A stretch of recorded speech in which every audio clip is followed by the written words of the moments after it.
चुनाव शुरू है और हिंदू मुस्लिम जितना आगे और क्या ला सकते हैं, लेकिन इस बार ये फेल हो चुका मामला।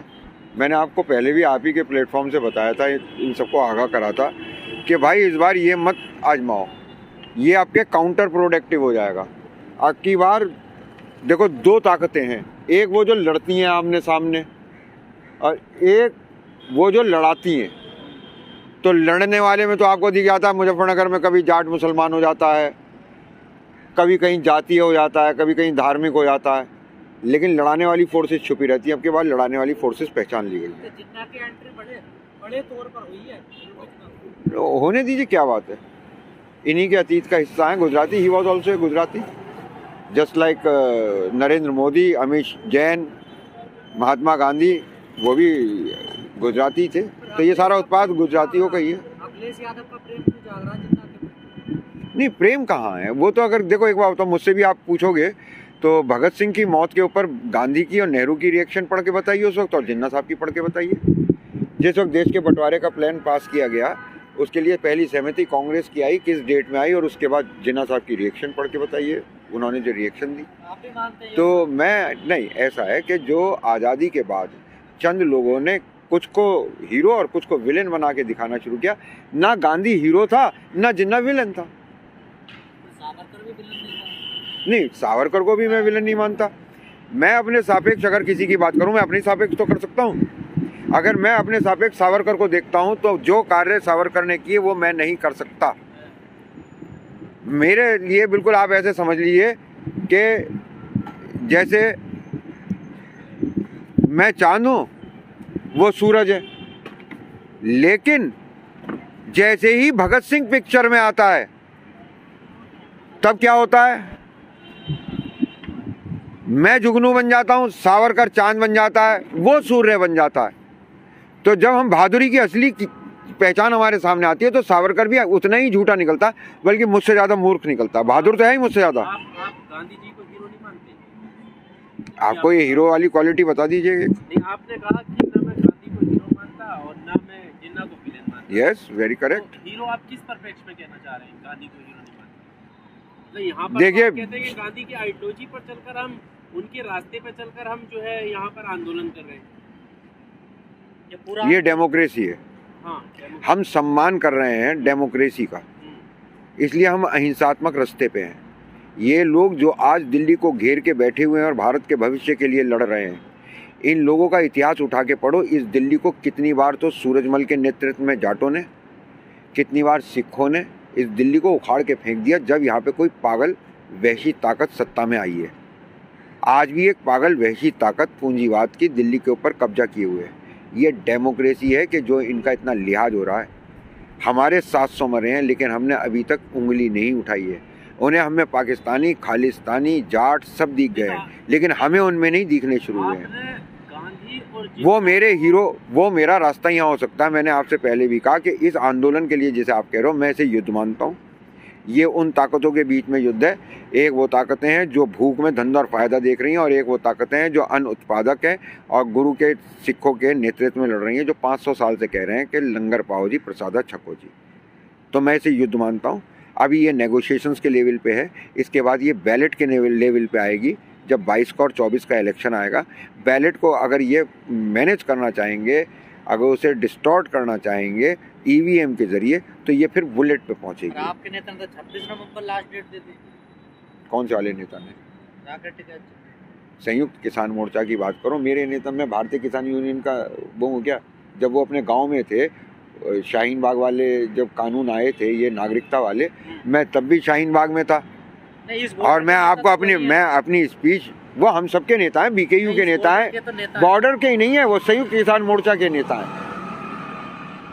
लेकिन मैं उस वक्त भी वहाँ था, तो उन कानूनों का विरोध कर रहा था। इनकी भी सबसे बड़ी खुशी की बात यह है कि मेरे को आज उनके नेतृत्व में काम करने में बहुत भरोसा है और सुकून है, क्योंकि उनका दिलो दिमाग भी बड़ा हो रहा है।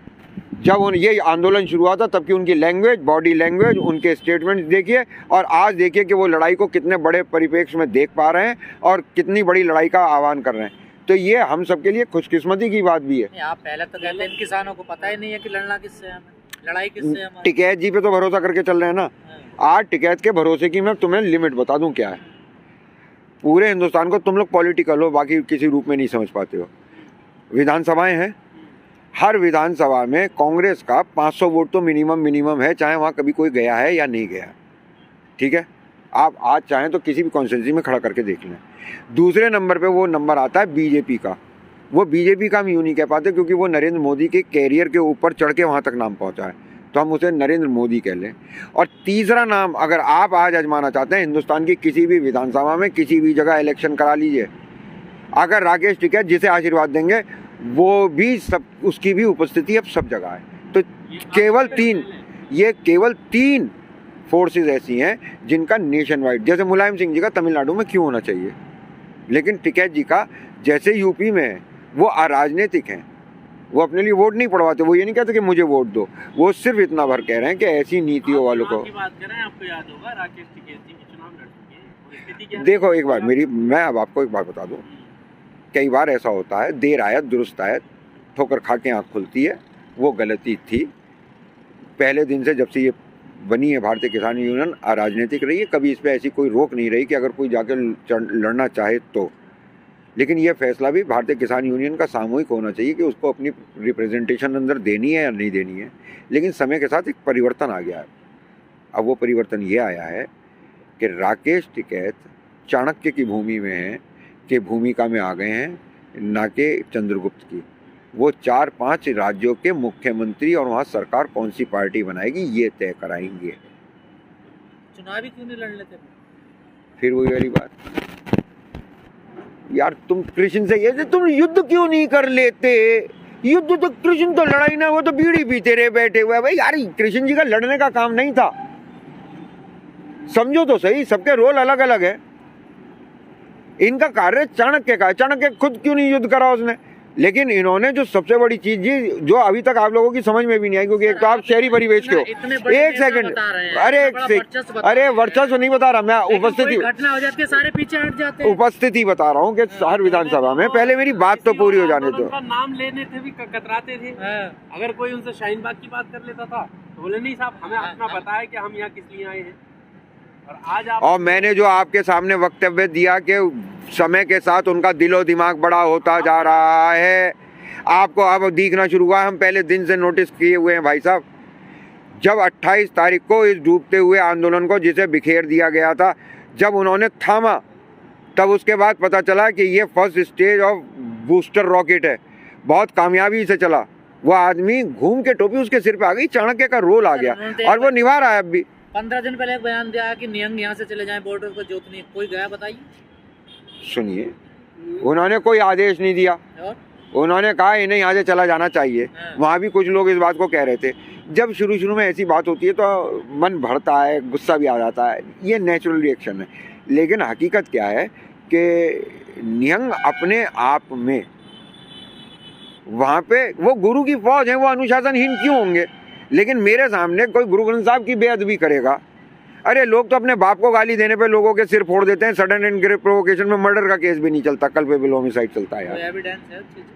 अब वहाँ पे जो, अब एविडेंस को भाई, अब पता नहीं एविडेंस आप किसे कहते हो, आप ज़्यादा पढ़े हुए हो, IPC और इंडियन एविडेंस एक्ट, मुझे नहीं मालूम।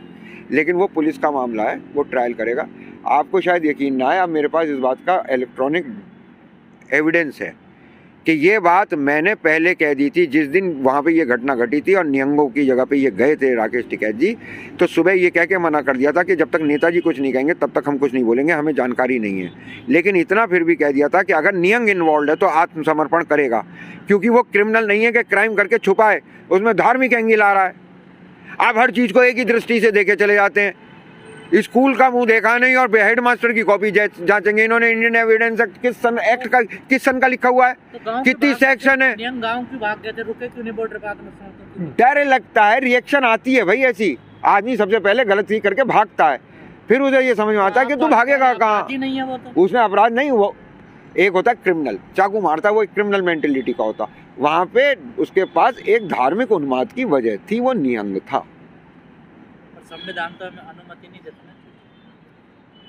बाय गॉड की कसम, वो इंजेक्शन लगाए दिए गए थे 15 अगस्त सन 1947 को, जब अंग्रेज जा रहे थे कि ये अब सब संविधान का पालन करेंगे। सन 1950 26 जनवरी को वो हमने संविधान ले लिया। कत्ल मना लिखा हुआ है, कत्ल करना बुरी बात नहीं है। 302 के मुकदमे चलते हैं या नहीं चलते हैं? लिखे से कोई रुकता नहीं है। लिखे का फ़ायदा ये है कि जब काम हो जाए, अगर वो गलत हो तो उसकी सही से जांच हो जाए, उसका सही से ट्रायल हो, और जो व्यक्ति दोषी हो उसे सही से दंड मिल जाए। आप कौन सी ऐसी चीज़ लिख देंगे भाई साहब कि साहब अब कोई किसी को बुरा नहीं कहेगा? बचपन से हमें सिखाते चले आ रहे हैं झूठ बोलना पाप है, झूठ बोलना पाप है। तुमने छोड़ा, मैंने छोड़ा। तो इतना काम लखीमपुर में। अब साहब संविधान में बाबा साहब ये लिख जाते हैं झूठ बोलना पाप है, तो हम झूठ बोलना छोड़ देते क्या? झूठ बोलने का क्या दंड है, ये बाबा साहब अगर उसके अंदर लिखे तो वो हमें मिलना चाहिए। पालन भी नहीं करना चाहिए।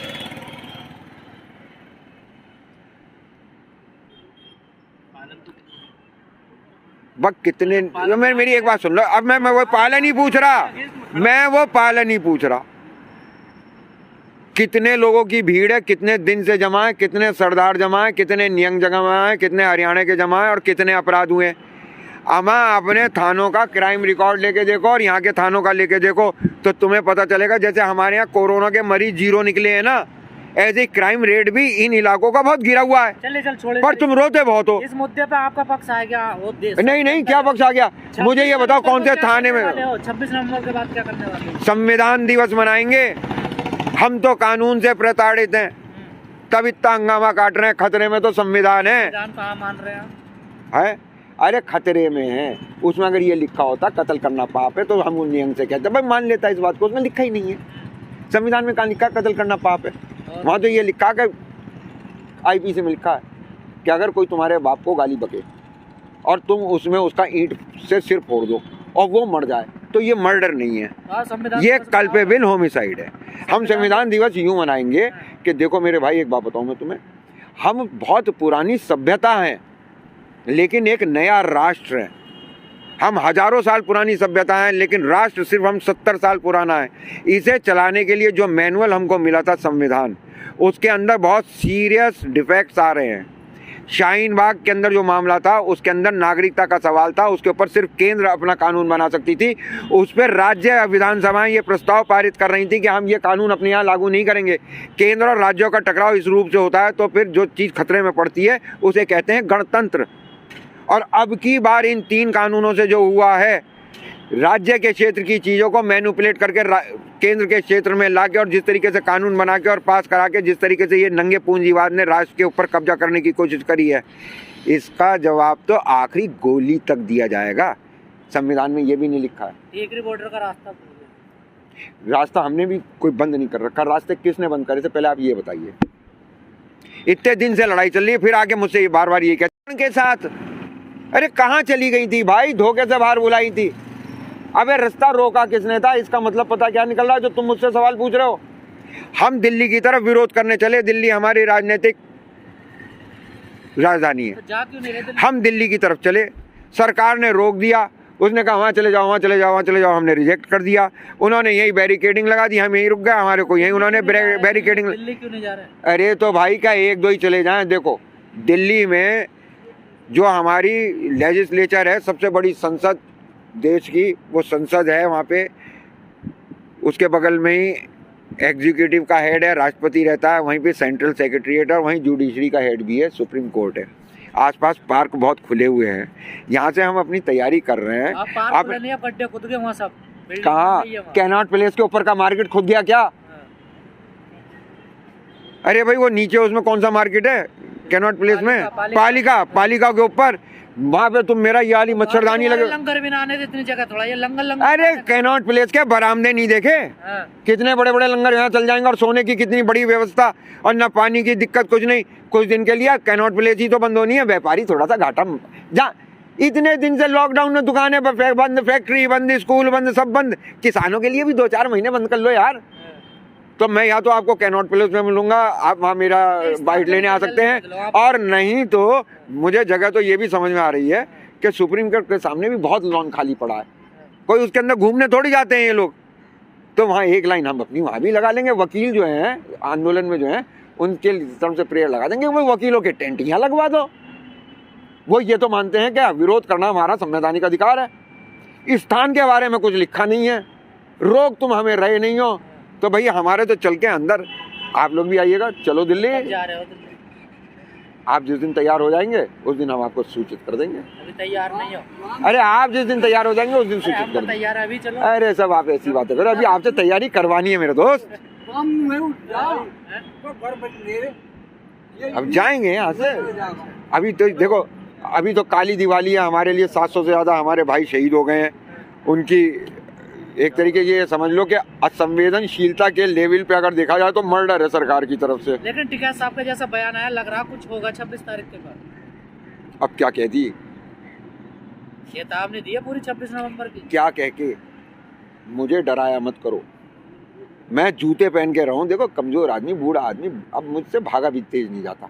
तुम 15 मिनट पहले बता दिया करो कि उन्होंने ऐसी कह दी। अगर खतरे का मामला लगेगा तो दाएं बाएं को हो जाऊंगा, भीड़ में न जाते आप, दूर दाएं बाएं को हो जाऊंगा, और वकील की जरूरत पड़ेगी तो आगे आगे चल दूंगा। हाँ। उन्होंने 26 तारीख के लिए क्या कह दी?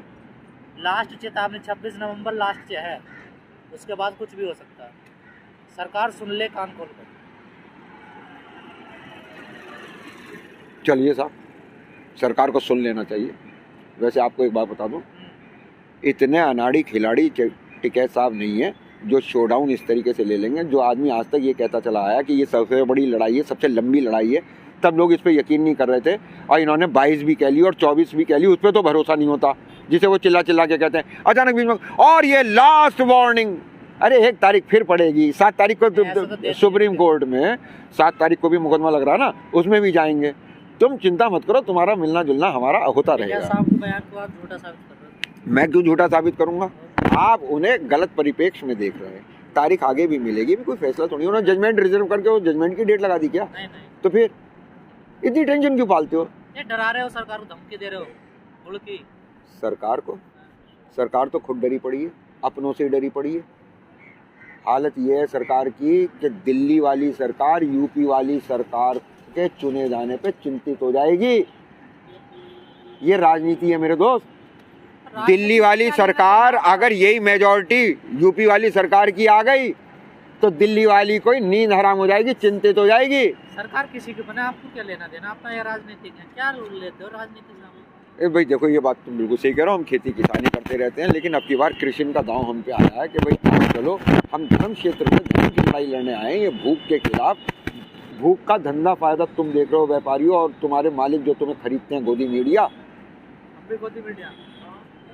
तुम तो गोदी नहीं, तुम तो पॉकेट मीडिया। और तुम्हारा साइज इतना बड़ा नहीं है कि तुम्हें गोदी में ले सके। तुम्हारा तो साइज इतना है कि तुम्हें डायरी की तरह पॉकेट में रख ले। कौन रख रहा पॉकेट? तो हो गया पता नहीं, किसी ने अडानी साहब की अब कौन गया वहाँ हाथ डालने।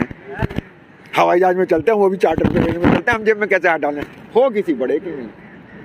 वरना मैं टिकैत साहब को झूठ बुलवाऊंगा, झूठा साबित करूंगा। ऐसे ऐसे सवाल आप मुझसे पूछते हो, लेकिन मैं आपसे नाराज क्यों नहीं होता? क्योंकि आपको जितने कमेंट आते हैं, मेरे को गाली पड़ती है इनके चैनल पे, उसमें 90% ये खाते हैं। चलिए ठीक है।